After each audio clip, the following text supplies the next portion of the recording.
কলার মোচাটাকে এভাবে চিংড়ি দিয়ে রান্না করলে কিন্তু অসাধারণ লাগে খেতে। তো এই রেসিপিটাই আমি আপনাদের সাথে আজকে শেয়ার করব।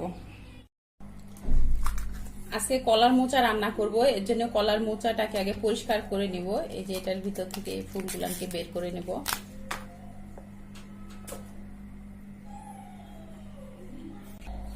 আর এই ফুলের মাঝখান থেকে আমি এই দুইটা জিনিস ফেলে দেবো, কারণ এই দুইটা জিনিস সিদ্ধ হয় না।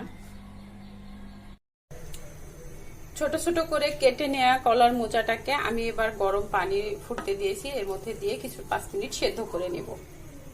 এর মধ্যে সামান্য হলুদ দিয়ে দিব। হলুদ দিয়ে 5 মিনিট ফুটিয়ে নিব, নিয়ে আমি পানিটাকে ছেঁকে ফেলবো। কলার মোচা রান্নার জন্য আমি এখানে পেঁয়াজ আর কাঁচা মরিচটাকে একটু ভেজে নিব। আমি এখানে অল্প অল্প করে কিছু গুঁড়া মশলা ব্যবহার করেছি, লবণ মানে হলুদ, মরিচ আর সামান্য লবণ। এবার দিয়ে দিলাম কয়েকটা গরম মশলার, এর মধ্যে দিয়ে দিব কয়েকটা চিংড়ি। এবার এটা আমি ভালো মতো নেড়ে চেড়ে ভেজে নেব আর একটু ভালো করে। চিংড়িটা ভালো মতো ভাজা হয়ে গেলে আমি এবার এর মধ্যে দিয়ে দিব কলার মোচা, যেটা আমি সেদ্ধ করে রেখেছিলাম।